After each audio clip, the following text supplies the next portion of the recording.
os romanos, ele entrou em um Israel em que os fariseus que oram haviam sido úteis para a conservação da lei no tempo do período interbíblico de 400 anos, após a profecia que Deus havia dado a Daniel.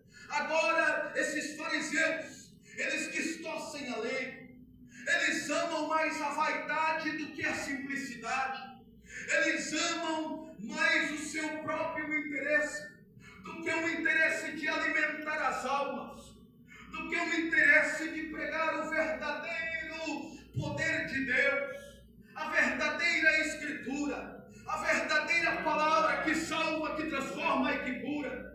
Esses fariseus distorceram a Bíblia, distorceram aquilo que Deus diz.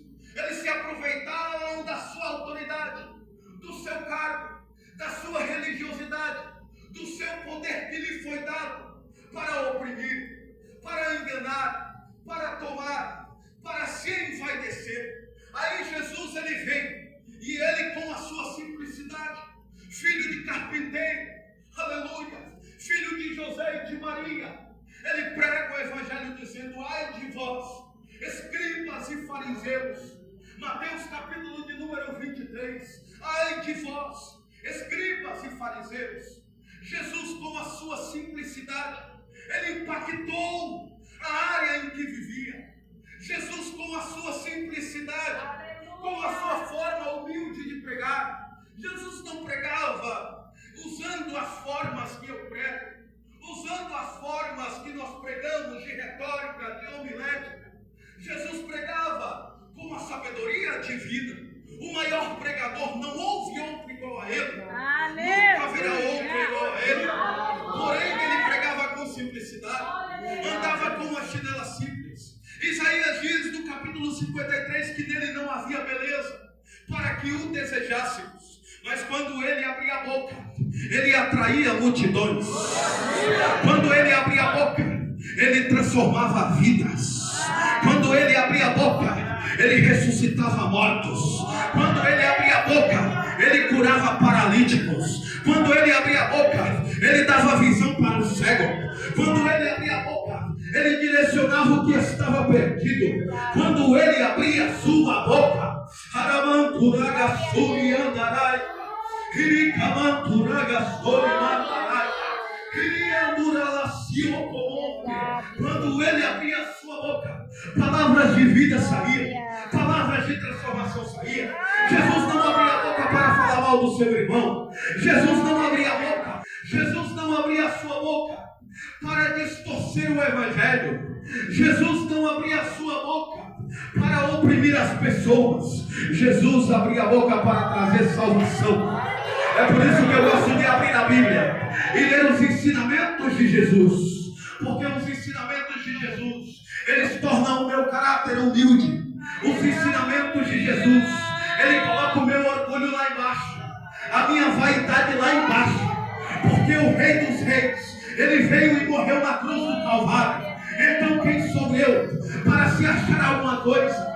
Quem sou eu para me envaidecer por causa de uma roupa, por causa de uma condição financeira, por causa de um status? Se aquele que tem as suas vestes resplandecentes, se aquele que quando João viu, disse: eis que viu o Senhor, aleluia. Quando João viu, o seu rosto era resplandecente, as suas vestes de linho puro e firme até os pés, os seus pés eram de latão reluzente, da sua boca saiu uma espada aguda, aleluia.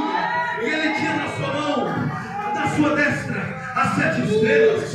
E quando João viu o apóstolo, quem sou eu diante do João? Ninguém. Mas quando João viu o apóstolo João na ilha de Pátimos, ele caiu aos seus pés como morto. Eu estou como morto diante de ti. Eu estou como morto diante de ti. Eu estou como morto diante de ti. Aleluia. Isaías viu o trono branco, os serafins voando sobre o trono. Aleluia. E quando Isaías viu o trono, ele disse: eu vi o Senhor assentado sobre o seu alto e sublime trono. Espera aí, o trono é sublime, mas o trono também é tão alto que eu não posso alcançar com as minhas obras. O trono é tão alto alto que eu não posso alcançar com o meu orgulho. O trono é tão alto que eu não posso alcançar com o meu eu. Mas quando eu vi o trono, eu só tinha uma coisa para dizer. O que, Isaías? Ai de mim que vou perecendo. Ai de mim que vou perecendo. Porque os meus olhos viram o Senhor. E eu habito no meio de um povo de lábios impuros. E eu também sou de lábios impuros. Mas quando Isaías caiu, ele levanta transformado. Senhor, envia a mim. Deus faz uma pergunta: quem há de ir por mim? Senhor, eu vou. Eu vou. Porque quem tem uma visão de Deus é transformado. Eu não acredito em uma visão de Deus que não transforma o caráter do ser humano. Em uma visão de Deus que não muda as minhas atitudes, que não muda as minhas condutas. Se eu cair e tive uma visão de Deus, eu me levanto transformado. Eu me levanto renovado. Eu me levanto avivado. E entrego a minha vida para Deus. Senhor, não sou mais eu que me direciono. Não sou mais eu que me conduzo. Não sou mais eu que digo eu vou. Mas sou eu que digo: Senhor, me conduz, me direciona, me envia, me manda. Jesus está pregando para os seus discípulos e está dizendo: nesse tempo muitos serão escandalizados e trair-se-ão uns aos outros, e uns aos outros se aborrecerão, e surgirão o quê? Muitos falsos profetas. Paulo combateu os falsos profetas. Paulo conviveu com os falsos profetas. E Pedro também diz, 1 Pedro capítulo 2, versículo 1: nos últimos dias surgirão os falsos profetas, que introduzirão encobertamente, de maneira sutil, heresias de perdição. Mas perceba, eu quero adiantar, porque o tempo me manda adiantar. No versículo de número 12, Jesus vai dizer: e por se multiplicar a iniquidade, o amor de muitos esfriará.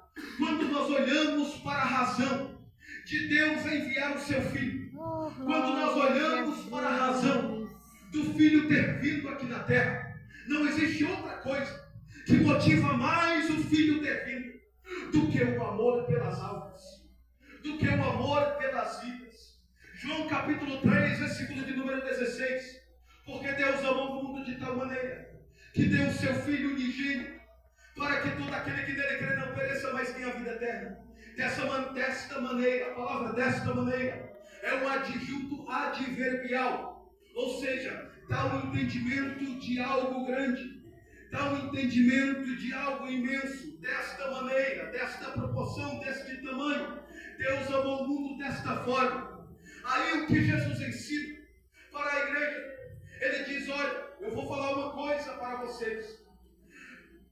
O testemunho do Evangelho vai ser o amor entre vocês. A marca do cristianismo vai ser o amor entre vocês. Ninguém vai conhecer vocês pela roupa que usam, pelo carro que dirigem. Ninguém vai conhecer vocês pelas posses que têm como cristãos. Mas vocês serão conhecidos por uma coisa: se vocês amarem uns aos outros. Vocês verdadeiramente serão os meus discípulos. O que é discípulo? Aquele que aprendeu com ele, aquele que anda com ele, aquele que depende dele, aquele que faz como ele faz. Aleluia, no termo da prática das obras terrenas que ele ensinou para praticar.